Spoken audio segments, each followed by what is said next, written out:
Ahí aceptar. Bueno, estamos ahora en un nuevo capítulo de este improbable podcast, lista de espera que ha sobrevivido a todas las expectativas, y este va a ser un capítulo muy especial por dos motivos. El primero es que por primera vez no está José Miguel Bernucci, que tuvo una emergencia, un imprevisto familiar, y además que nos vestimos de etiqueta, nos ponemos nuestro mejor traje para recibir a la presidenta, ni más ni menos, del Colegio Médico, a la recién electa doctora Arriagada. Y cuéntanos, doctora, estamos acá muy felices de poder conversar contigo. ¿Cómo ha sido este aterrizaje en el colegio médico? ¿Cuáles son tus sentimientos? ¿Cómo lo sentiste esto? Bueno, han sido 77 días, recordábamos hace 3 días, por una entrevista que me hicieron en la tercera. Claro, nosotros asumimos por una cosa bien como circunstancial en un momento que no es el habitual. Las elecciones del Colegio Médico suelen ser en mayo y esta vez fueron en diciembre y asumimos en enero. Y la verdad, gran parte del escenario como complejo que se está dando en salud, por supuesto, es un escenario que ya venía de antes, ¿no? De alguna manera eso, bueno, sufrió ciertas complejidades en febrero por el tema también de los incendios, y sin embargo, fíjate, era algo que también es esperable en un país como el nuestro. De hecho, nosotros nos fuimos a reunir con Senapred un día antes de que empezara el primer incendio en Valparaíso, justamente para hablar con ellos y reactivar un convenio de cooperación. ¿No? Entonces, bueno, ha sido una instalación compleja por temas que ya se venían arrastrando. Nosotros sí tenemos como una de nuestras tareas principales es un poco trabajar harto con el gremio hacia adentro. Y ahí hemos establecido, por ejemplo, nuestras reuniones que son semanales, hemos hecho ya 2 en regiones. Estamos hoy día llamando a elecciones en el Regional de los Ríos, que ha sido el último en elegir una directiva. O sea, hemos hecho un trabajo como de ordenamiento hacia adentro y también, obviamente, abordando los problemas hacia afuera. Justamente te quería preguntar de eso, porque uno de los temas que ha despertado interés en el podcast y el que hemos seguido en este podcast que comentamos la actualidad en salud pública, en políticas públicas, es la crisis de las ISAPRES. Y creo que como nunca antes, los médicos tienen una preocupación por su trabajo. Es decir, si durante muchos años la preocupación era la salud pública, digamos, o la situación país, creo que hoy en día la preocupación es una preocupación realmente gremial y uno ve mucha preocupación en distintos colegas porque la crisis de las ISAPRES efectivamente afecta a todos. De hecho, más o menos, y lo recordábamos la otra vez con el doctor Bernucci, que un tercio de los colegas trabaja solo en el sector privado, un tercio trabaja en el sector público y privado y un tercio trabaja solo en el sector público. Entonces, no es menor el que se produzca una crisis del sector asegurador privado y sobre todo, y que es algo que no necesariamente tiene que pasar, pero podría pasar, si una crisis del sector asegurador privado se traduce en una crisis de los prestadores privados, podría efectivamente generar pérdidas de empleo, pérdidas de trabajo, no solo para médicos, sino también para enfermeras, para todos los profesionales de la salud. Entonces, te queríamos preguntar en particular eso, ¿cuál es la postura del gremio respecto a a la situación, a la crisis de la ISAPRES? ¿Cuáles ves tú que pueden ser las salidas? Y si crees que efectivamente nuestros colegas deberían preocuparse, decir, ojo, mira, acá me puedo quedar sin trabajo. ¿Cómo lo ves tú esto? Pero nosotros también compartimos esa preocupación. Efectivamente, nosotros tenemos, bueno, algunos de nosotros trabajamos en los dos sectores, público y privado, pero sin duda a todos, esta directiva y también a los médicos, consejeros de todo Chile, nos impacta porque nuestro sistema es un sistema que es muy interdependiente. Y de alguna manera el sistema privado, si bien aporta menos camas, pero sí aporta, soluciona problemas a través de ley de urgencia, de la modalidad de libre elección, es un lugar de una alta empleabilidad y sin duda hoy día con los temas como candentes de listas de espera, toda cama y toda infraestructura se hace necesaria. Entonces, a nosotros no, nos preocupa mucho la incertidumbre en el que está sumido el mundo médico, es algo que además al finalizar la gestión de la mesa saliente en Santiago, nosotros aprobamos una encuesta y le pedimos a Carolina Velasco, la economista, que nos ayudara a efectuar una encuesta al mundo privado, justamente para como censar un poco cuál era el nivel de conocimiento del problema, el nivel de preocupación. Y la verdad es que la encuesta todavía no está lista para ser compartida, pero de los datos preliminares que compartió la presidenta subrogante de Santiago, que es la doctora Viveros, esta semana pudimos ver que efectivamente hay un altísimo nivel de preocupación de los médicos del sector privado. Ellos no conocen tanto el detalle en la ley corta, pero sin duda han seguido de cerca la discusión. Tienen una preocupación que también tiene que ver incluso o tiene un cierto impacto en temas como de salud mental. La verdad es que hay como bastante pesimismo y bastante incertidumbre de parte del mundo médico. Entonces, frente a una crisis de esta magnitud y que puede afectar al sistema en su conjunto, nosotros lo que hemos planteado es que creemos que es difícil proyectar una reforma desde la incerteza y más grave aún plantearlo desde la quiebra de una o dos ISAPRES. Y nosotros lo que hemos planteado es que esperamos que de alguna manera eso no ocurra y que las ISAPRES puedan transitar a un modelo que tenga mucho más que ver con la seguridad social. Nosotros acordamos en nuestro primer consejo de instalación, ciertos puntos que tienen que ver con que pedíamos un pronto término a la declaración de salud, a las preexistencias y también un fortalecimiento del FONASA. Y claro, uno quisiera, ¿no? Que Chile migrara a una reforma, pero sabemos por los países que lo han hecho exitosamente que eso es algo lento y que requiere una cierta estabilidad en el piso. Y por eso nosotros estamos hoy día como preocupados de que ojalá esto se resuelva pronto. Si no se resuelve en la sede legislativa, que se resuelva, por supuesto, por el Ejecutivo y que de alguna manera con el mecanismo que sea, se evite un colapso de las ISAPRES, no porque creamos que son defendibles como modelo, somos muy críticos de las ISAPRES, pero sí creemos que ojalá puedan migrar en el fondo e ir incorporando control de costos, baja de sus costos, planes más transparentes, un fin de las preexistencias, incluso estas compensaciones, ¿no? entre ISAPRES y vayamos migrando, pero con mayor tranquilidad a una O sea, a reforma. ver si entiendo tu idea más bien que hay que apagar el incendio, es decir, Sí, evitar que caigan uno o dos, o sea, que se produzca una caída brusca del sí. sistema y de ahí intentar migrar a un sistema distinto de salud. Ahora, en ese sentido, te pregunto, si tú tuvieras, te pongo en dos escenarios. Uno es, ¿cuál es el sistema de salud ideal que tú imaginarías? Por ejemplo, si te tocara diseñar, le dijera, mira, yo puedo aprobar estas dos, tres reformas, estas son las que yo aprobaría.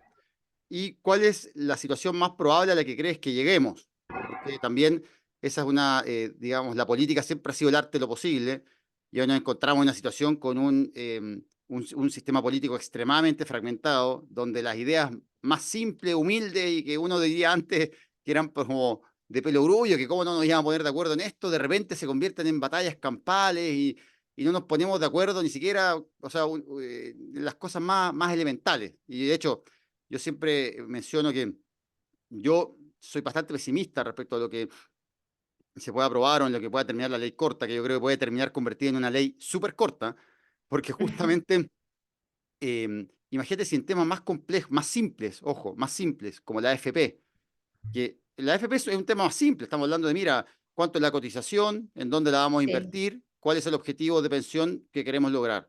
Salud es un tema Sí, cuánto va a extremadamente. ser solidario, cuánto va a ser de cada persona, Exactamente, claro. básicamente hay que Sí, distribuir un 3%, decir, mira, ¿sabes qué? Eso es, ¿no? Todos saben que hay que sí, aumentar 6% de la cotización, pero no nos hemos podido poner de acuerdo en algo tan simple como decir, mira, 3 y 3, o 4 y 2, o sí, 5 y 1. exactamente. Entonces, uno dice, salud es extremadamente más complejo. Entonces, dicho eso, te pregunto, ¿cuál es el escenario que tú crees más probable que suceda y cuál es el que te gustaría a ti? Mira, va a ser bien responsable. Yo creo que si hablamos de escenario, uno debiera acá pedirle como ayuda a los economistas. Y los economistas están diciendo hoy día que es bien complejo analizar el escenario actual porque no ha habido una actualización de los balances de las ISAPRES de parte del superintendente. Entonces, yo eso es lo primero que quiero señalar. Nosotros eh, queremos de alguna manera en los días que vienen hablar o interpelar un poco al superintendente de salud, porque efectivamente los economistas están un poco ciegos, y es lo que nosotros nos dicen, o sea, ¿qué pasa? Porque empieza esta cosa a complejizarse tanto, ¿no es cierto? Que se pone un límite al alza, o la alza extraordinaria por una vez que le vamos a poner un límite, que vamos a adelantar el ICSA, que la prima GES, y resulta que ellos no tienen un parámetro con el cual realmente modelar eso, y hoy día necesitamos que todos los economistas de este país estén trabajando en modelajes, porque en el fondo se trata de un tema ante todo financiero. Entonces eso es lo primero, a yo ser responsable, porque yo no soy, yo soy internista, como tú, sé menos incluso de salud pública, mucho menos que tú. Entonces, obviamente, parándome con responsabilidad, yo digo, hoy día nos falta de alguna manera esos balances más actualizados, justamente para que podamos pedirle a quienes saben el modelaje un poco de lo que está pasando. Si no hacemos nada, se ve compleja la subsistencia de las ISAPRES y por eso a nosotros nos preocupa mucho esto y creemos que de alguna manera, ya sea en sede legislativa o en sede ejecutiva, hay que darle una solución al tema y pronto. Una solución que ojalá sea bastante pragmática, porque desde el punto de vista como ideológico, claro, todos tenemos un sueño de la salud, ¿cierto? Yo espero envejecer en un sistema que sea solidario. Espero que ojalá mis nietos tengan un enfoque mucho más preventivo, ¿cierto? Y que de Chile nace contigo, crece contigo, ese Chile vaya acompañándolos mucho más a lo largo de su ciclo vital. Espero que no carguen, digamos, a las personas según su capacidad de pago, espero que sea un sistema donde efectivamente aparezca la solidaridad como un tema fundamental, la prevención, donde abordemos los determinantes sociales de hoy, espero que nadie se vaya a la ruina por una enfermedad como catastrófica o compleja.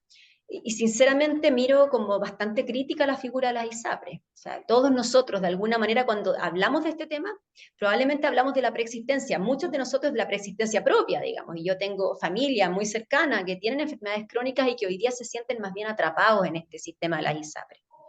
Y por otro lado, a mí que me ha tocado enseñar harto, eh, creo que hace mucho tiempo también el sector privado tiene que moverse a una organización adentro donde la fuerza médica sea quien lidere una contención justa y orientada en evidencia de los costos, donde efectivamente no nos dé lo mismo quien paga, y donde efectivamente seamos capaces de pelar un poco algunos lujos que estaban absolutamente excesivos también en nuestras clínicas y que no se condicen tampoco con la realidad incluso de países del primer mundo, donde tú vas a un centro de cáncer y tú tienes mucha tecnología y muchas cosas, pero no tienes a veces el lujo que había en algunas clínicas en el país. Entonces, yo Sí, creo que también se va metiendo la ecuación de los costos, ¿no? Como parte de una ecuación que es súper necesaria de sí, yo, meter. yo comparto contigo eso, y lo hemos comentado otras veces acá, que tradicionalmente creo que hay una imagen muy errada de las ISAPRES, mucha gente a veces las percibe, mira, como unas instituciones altamente eficientes, y yo lo que veo es que son instituciones altamente eficaces, es decir, son instituciones que proveen el servicio que la persona demanda, pero eso no significa que lo hagan, que provean el mejor servicio al menor costo posible. Y creo que Exacto, en ese sentido hay demasiada grasa en las ISAPRES. eh, sí. y ojo, esto no significa, yo por criticar a la ISAPRES, no significa que diga que FONASA está bien. Creo que FONASA tiene sus propios problemas, pero en la ISAPRES uno ve, mira, por ejemplo, los seguros, las mutuales, tienen costos de administración del 5%, es decir, la mitad de los costos de administración que tienen las ISAPRES. No tienen las ISAPRES sistemas de atención primaria, que lo hemos conversado otras veces, que en el fondo Exactamente, sí, po. no hay un enfoque preventivo que permita Sí, contener la derivación a subespecialistas. Entonces, todo se paga ¿cómo? Por exámenes, por prestaciones. Es decir, si una persona sí, necesita o piensa que necesita una resonancia, el sistema la paga. Y eso no es algo que ningún sistema pueda sosteniblemente mantener en el tiempo. Y ahora en exactamente. esa línea, ¿tú sientes que la opinión del Colegio Médico ha sido considerada ahora en el debate o sientes que no ha habido, no ha sido muy relevante? O sea, si tú dirías que la voz o estas preocupaciones de los miembros del Colegio Médico, todos los doctores de Chile, ¿están sobre la mesa, están siendo consideradas en la discusión? Yo a veces creo que no tanto, y es porque en parte la discusión es una discusión principalmente financiera cuando hablamos de él. Entonces nos cuesta mucho. O sea, si tú me sientas a mí en una mesa con un señor que fue director de 2 ISAPRES, con 3 directores de clínica, con 2 gerentes, entonces a mí obviamente eso es una discusión que me afecta en términos de que yo trabajo en esos lugares, por lo tanto me interesa mucho el destino de esos lugares. Entonces, yo creo que a nosotros como médicos lo que nos ha faltado es sentarnos en el lugar donde nos corresponde sentarnos. Y cuando de repente nos dicen, pero bueno, ¿cuál es la deuda médica? A ver, sí, la deuda médica del sector privado uno puede estimar que es el 30% más o menos de la deuda que las ISAPRES tienen con las clínicas se traduce hacia deuda médica. Pero, siendo bien realista, yo puedo dar fe de que los médicos que trabajamos en el sector privado no tenemos muy claro cuánto es lo que nos deben, ¿no? Cuántos operamos, cuántos pacientes vimos. Te llegan esas cosas siempre par de semanas después. O sea, uno tendría que ser como, no sé, gastar unas 3 horas en el día para tener un registro exacto de todo lo que uno hizo en una clínica. Claro. Entonces creo que por ahí hay una debilidad evidente, y es un poco la debilidad del mundo médico en su totalidad, y aquí compartimos con el sector público, donde tenemos alrededor de 12 leyes de contratación de los médicos. Entonces, efectivamente, en las demandas gremiales del sector público y también del privado, hay una gran dispersión en la situación de los médicos. Es distinto la situación de los médicos en Santiago que en regiones donde también hay un mundo privado. ¿Para qué decir no nos hemos metido en el tema como de los centros médicos? Entonces, la verdad es que cuando nos sientan y nos dicen, bueno, pero traslade esto a, como a pesos, y uno dice, no, a lo mejor no lo puedo trasladar a pesos, pero sí creo que ha llegado el minuto también de plantear un poco la importancia de los médicos para salir de esto. Y por eso es que es súper importante que de alguna manera rescatemos que tienen que persistir los prestadores.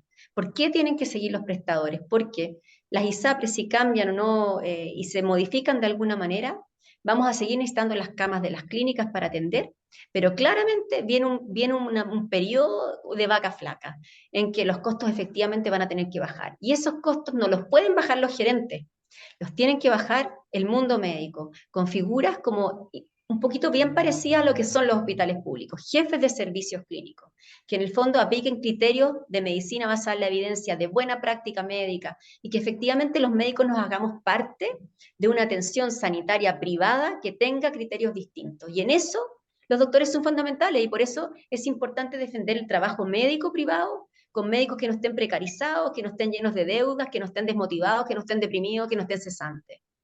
Bueno, yo no sé si lo compartes, pero yo creo que ha habido acá una reforma subterránea que se está produciendo, que van, yo lo veo en dos direcciones. Por un lado, del lado de los médicos, yo veo que cada día hay más médicos que están adoptando están operando o trabajando por los PAT. Los PAT son estos pagos asociados a diagnóstico, que son Sí. unas prestaciones paquetizadas de FONASA que pagan relativamente bien, pero obviamente no pagan quizá tan bien como pagan la ISAPRE, pero pagan un precio que yo diría es razonable para la mayoría de las prestaciones que financian, que son, por ejemplo, cirugías de vesícula, parto.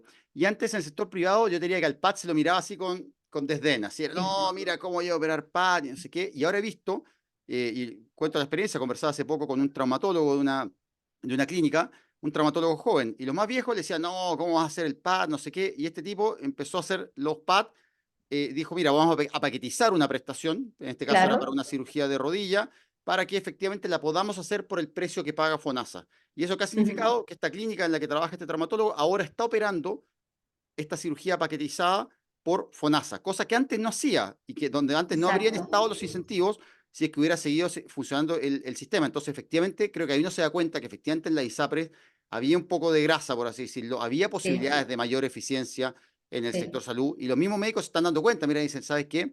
Efectivamente yo puedo operar este precio, pero ¿qué tenemos que hacer? sí, Mira, tenemos que ir a hablar con los proveedores, tenemos que decirle, oye, este insumo para operar la rodilla me lo tienes que bajar un 30%, porque si no, yo ya, yo quizá me voy a bajar mi honorario en otro 30% y con eso entramos dentro de este presupuesto. Y lo otro que yo he visto es que, bueno, esto ya es más público, que es ajá, la migración masiva de afiliados de FONASA y ISAPRE, o sea, que ya, de ISAPRE a FONASA, que en el fondo sí, sí, sí. que ya se han migrado 350.000 personas en el último año. Entonces, yo veo que hay una reforma, yo creo que el sistema, a medida que va pasando el tiempo y la discusión, el debate se prolonga, se está adaptando solo y está buscando espacios que van hacia un sector privado que se está adaptando a ser un prestador de FONASA, asumiendo que lo puede hacer, pero que tiene que ser más eficiente. No sé si tú estás de acuerdo con esa idea. Estoy totalmente de acuerdo, y nosotros lo estamos diciendo hace ya varios meses, que en el fondo acá se ofrece también una oportunidad que le ofrece la urgencia a la lista de espera. Cuando tú tienes una lista de espera con millones de personas esperando la solución a un problema, y por otro lado tienes la necesidad de revitalizar, inyectarle recursos al sector privado en una crisis como la que vivimos actualmente, bueno, juntemos los dos lados. Y hoy día FONASA está trabajando un poco en ese sentido, y a mí me parece muy bien, porque está trabajando en una modalidad de un seguro catastrófico, o de alguna manera de paquetizar soluciones integrales de salud, pero enfocados a soluciones que tengan que ver con con ciertas prioridades sanitarias, dándole un criterio sanitario y permitiendo que efectivamente, en el fondo, como dices tú, FONASA pague la solución de problemas en el sector privado, pero con una cierta como organización o una mirada que tenga un criterio sanitario. Entonces yo creo que efectivamente eso es una ganancia de esta crisis. Creo que también, y nosotros lo hemos dicho, es importante fortalecer FONASA en su gobierno corporativo. Nosotros creemos que FONASA debiera tener un directorio como el del metro, en el fondo, Juan Carlos. O sea, si FONASA va a manejar cada vez un número mayor, enorme de chilenos con sus seguros, si va efectivamente a licitar una cantidad de seguros complementarios, bueno, eso a nosotros nos parece que no debe recaer en una sola persona, que FONASA debiera tener un gobierno corporativo como el metro, que probablemente se elija la mitad de un gobierno y dura hasta la mitad del otro, que tenga un criterio técnico, ¿cierto? Y que sea como independiente de vaivenes o decisiones políticas. Eso no es una crítica como funciona hoy, pero yo sí creo que la vida de Camilo Cid incluso sería más fácil si él la compartiera con un directorio de 8 personas y no estuviera, ¿no es cierto?, cargando con estas decisiones solo. Yo creo que el sistema se está moviendo, que FONASA se está moviendo, siento que los médicos también, como dices tú, están mucho más dispuestos hoy día a abrirse a operar por volumen más pacientes FONASA, pero sí me falta que las ISAPRES se muevan un poco. Yo creo que las ISAPRES han hecho poco esfuerzo en decir, bueno, ¿qué están dispuestos a dar? Si efectivamente la sociedad, los médicos, los parlamentarios, el Ejecutivo les da una oportunidad en el fondo de cambiar. Bueno, ¿qué cambios van a hacer? ¿Qué van a ofrecer para que efectivamente, yo no digo el rescate, pero sí darles una cierta viabilidad a cambio de qué? Y yo creo que ahí es donde yo echo de menos una voz de las ISAPRES, que diga, mire, nosotros hemos entendido el mensaje, y lo que queremos ofrecer son estas condiciones ahora, esta va a ser nuestra manera de responder a una crisis como esta. Sí, yo creo que ahí la ISAPRE, yo creo en esto sí soy pesimista, que la ISAPRE de ahora hay un par que están fritas, o sea, creo que no hay mucha vuelta atrás, o sea, de hecho, si uno ve el informe de la Comisión Santelices Cuadrado, al menos hay dos ISAPRES que aún aprobándose la mutualización, quedan en una situación financiera crítica. Es decir, y ojo a lo que estoy diciendo, aún aprobándose la mutualización, con las cifras al momento de aprobarse ese informe, que fue hace unos meses. Entonces, y creo que efectivamente también el tema es que yo creo que, no sé si comparte esto, lo abro al debate, pero creo que muchas veces la ISAPRE estuvieron más del lado del problema que de la solución. Es decir, acá hubo 3 comisiones de reforma al sistema de salud que plantearon reformas estructurales. Algunas de ellas eran más favorables a las ISAPRES, otras menos, pero las ISAPRES siempre estuvieron del lado de la oposición. Es decir, como yo digo, fueron como del POP, del partido de oposición permanente. Estuvieron siempre como cualquier cosa que fuera cambiar lo que estaba, se oponían. Entonces creo que no hubo una visión de qué me convenía de aquí a 6 meses, qué me convenía para la utilidad a fin de año, y no cómo iba a ser, si el sistema iba a ser viable en 20 años. Entonces, por ejemplo, hoy cuando se habla del fin de las preexistencias, hoy eso es imposible, y lo digo con total certeza, es imposible si no se crea un fondo común inter-ISAPRES. Es decir, Exacto. uno simplemente le dice a la ISAPRES, mira, tú no vas a discriminar, no vas a tener que aceptar a cualquier persona que postula al ISAPRE por un precio X. Bueno, eso genera una cosa bien conocida en los sistemas de seguros, que es que las personas que van a inscribirse primero van a ser los más enfermos, son los que tienen más problemas de salud. Y eso obviamente son pacientes más caros. Entonces, si tú no estableces un sistema de ecualización de riesgo, es decir, un sistema que permita que el ISAPRE que elige solo pacientes más saludables reciba menos ingresos y que la ISAPRE que recibe pacientes más enfermos reciba más ingresos, compensando, Sí, poner fin a la preexistencia es imposible. Entonces, yo siento y bueno, y la ISAPRE misma se opusieron en su momento a los fondos de compensación.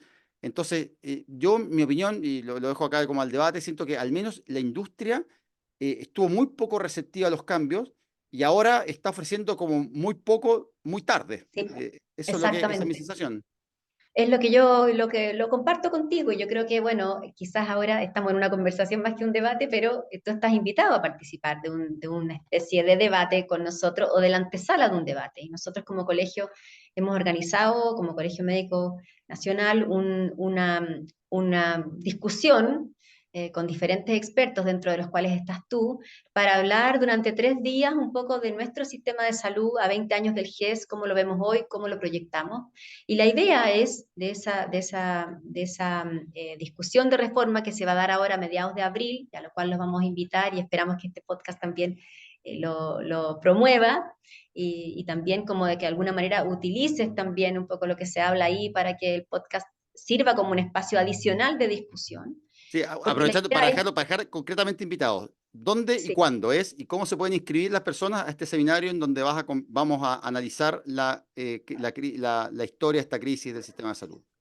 este seminario se llama Pensando la Reforma, 20 años del auge, salud más allá de la contingencia, y va a ser dictado en el Colegio Médico de Santiago, Rafael Prado 419, entre el 16 y el 18 de abril, en las mañanas. Va a ser transmitido también por streaming, así que van a poder atender las personas también en forma como desde su casa, digamos, en forma remota. Se pueden inscribir en la página del Colegio Médico? Sí, ya van a aparecer nuestro volante con la inscripción para que efectivamente podamos contar con la mayor cantidad de personas que trabajen en salud o personas que el tema les interese. Está abierto a todo público, pero la idea del seminario es justamente levantar como insumos para que podamos tomar una posición, Juan Carlos, porque la verdad hoy día como colegio no tenemos claramente una posición establecida, tenemos algunos mínimos comunes, ¿cierto? El colegio médico no está porque quiebren las ISAPRES, el colegio quiere que haya una cierta estabilidad que permita migrar a un sistema que tenga características más parecidas a la seguridad social. Eh, por supuesto que estamos muy preocupados por el mundo médico que se desempeña en el sector privado, y nos parece que los prestadores privados son muy necesarios, y yo diría imprescindibles para la estabilidad de un sistema, y por lo tanto queremos preservar los establecimientos privados por la cantidad de exámenes, procedimientos, por lo que resuelven para la población en Chile. Eh, Yo y queremos también relevar el rol médico en este proceso. encuentro muy significativo y lo encuentro hasta emocionante que sea a 20 años del GES, porque yo no sé si todos Sí, lo pues, saben, pero en este mismo podcast estuvo Osvaldo Artaza, que fue ya, ex ministro de Salud, que sí. fue uno de los ministros que logró la aprobación del GES, que ha sido la última gran reforma al sistema de financiamiento. Y en la oposición a ese ministro estuvo Juan Luis Castro, que en ese momento Sí. era presidente del Colegio Médico y que pagó una serie en ese momento de afiches que salía el ministro Artaza miente y aparecía el ministro con una nariz larga en todas las micros, Sí. y el GES era denostado. Entonces uno dice, qué impresionante que 20 años después nos sentemos a conversar del GES como una de las reformas más relevantes al sistema de financiamiento, ¿no? Es como, como que la vida da un ciclo completo. Claro, hay como unos bucles ahí, pero lo Sí. interesante es que también está dentro del equipo que ideó un poco este seminario, está Hernán Sandoval, que también está dispuesto, Hernán Sandoval, a poner el pecho a las balas, ya también un poco prestarse también a las críticas un poco de lo que el GES iba a traer y que no trajo también. Y que yo creo que es importante como mirar los dos lados, ¿no? Mm. Pero sin olvidar que sin duda ningún país en el mundo ha resuelto las tres partes de la ecuación, o sea, salud de calidad, con protección financiera y oportunidad, es el anhelo de cualquier sistema de Y a un salud, de costo, y a alguna un manera. costo, y a un costo aceptable. Claro, y a un costo aceptable. Entonces, esas tres cosas, el GES al menos las asegura en algunas patologías, y eso es algo bien interesante. Lo que no nos puede pasar es que terminemos como con 180 patologías dentro del GES, digamos, y por eso tenemos que hoy día movernos un poco más allá, ¿no? Y a nosotros, a mí me produce mucha como sorpresa y un poco de frustración también que estemos hablando como de reformar el sistema partiendo por una crisis como de las ISAPRES, ¿no? Como que hubiéramos querido, y por eso es interesante la ponencia tuya, porque en el fondo, ¿qué nos pasó que desoímos y que las ISAPRES desoyeron, y también el mundo político, y no hubo acuerdos, ¿cierto?, para haber un poco evitado esta situación hoy? Pero bueno, ya estamos acá. Sí, yo siempre siento que esta fue una crisis que mucha gente dice el fallo de la Corte, el gobierno, y dice, cualquiera que está metido en esto dice, no, llevamos 20 años en esto, o sea, acá hubo un intento de reforma, otro intento de reforma, y todos Sí. efectivamente fueron postergados. Bueno, estamos llegando al final de este capítulo. No sé si hay algún mensaje final, alguna campaña sanitaria que nos quieras dejar, algo que esté en tu corazón que quieras compartir con los auditores de este podcast para terminar. Yo lo que quisiera compartir es que creo que los médicos no podemos sentirnos víctimas de esto, independiente de la incertidumbre o la sensación que tengamos. Yo creo que tenemos que sentirnos protagonistas de esto. Creo que llegó el momento de liderar también en el mundo privado y de forma muy potente lo que va a ser la postura frente a quizás momentos difíciles o incluso precarios, cómo esa postura sea solidaria con el resto de los médicos y las médicas, pero también poniendo a los pacientes al centro. Llegó momentos de hacernos expertos en medicina basada en la evidencia, en defender muy fuertemente lo que es una buena práctica médica, en que el control de gastos nunca sea a costa de la calidad, del buen trato, de la dignidad de nuestros usuarios y pacientes. Así que creo que como que hay harta tarea y yo quisiera por eso que las condiciones se den de manera tal que esa tarea la podamos emprender bien y con seriedad. Así que, pucha, ese es como un llamado quizás a la tensa calma. Y por supuesto el colegio va a estar aquí presente y tratando de incidir y eso, y explorando como las mejores salidas, que de nuevo, repito, no pasan por nosotros, digamos. Obviamente la salida del tema de las ISAPRES va a pasar probablemente por una decisión, si es que el legislativo no la resuelve, por una decisión política, y nosotros esperamos que en esa política prime una mirada de consecuencia y pragmática más que una mirada de pura convicción, ¿no? Hoy día es el momento para también tomar en cuenta un poco las consecuencias de lo que pase. Y yo quizá lo último que diría es que creo que es importante que los parlamentarios, la gente que está en el debate, se dé cuenta que la parte más importante de la ley corta es quizá la que menos se le ha prestado atención, que es la patita de los seguros complementarios. Que efectivamente la ley corta es poco probable que salve a la ISAPRE, va a salvar alguna, pero lo importante es si podemos efectivamente no solo estabilizar la ISAPRE, sino también dar un paso hacia, también hacia el futuro, digamos, hacia un nuevo sistema de salud.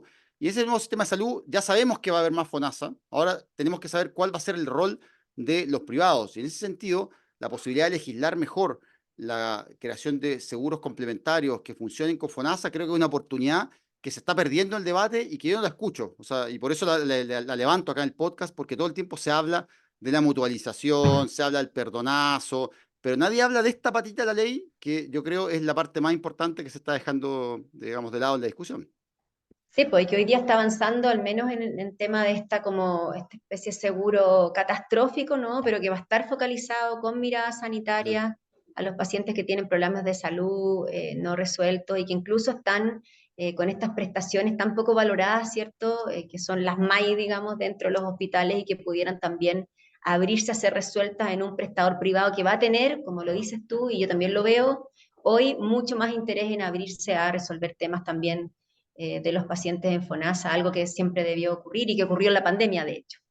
Así que Perfecto. Bueno, muchas gracias por compartir con nosotros. Los dejo a todos. No se olviden, invitados la próxima semana a lista, o sea, lista de espera va a estar transmitiendo algunas partes de este seminario, conversando con algunos invitados de este seminario de la Reforma. No se olviden de hacernos like, de compartirnos en Twitter. Este es un podcast pobre y honrado, así que lo único que nos alimenta son sus likes y que nos compartan y podamos transmitir este mensaje, comunicar lo que está pasando en la actualidad en salud pública. Bueno, muchas gracias. Un gracias a ti, abrazo. Juan Carlos, y saludos Cuídate. Chao, chao. también a José Miguel. Chao, Chao, chao. chao.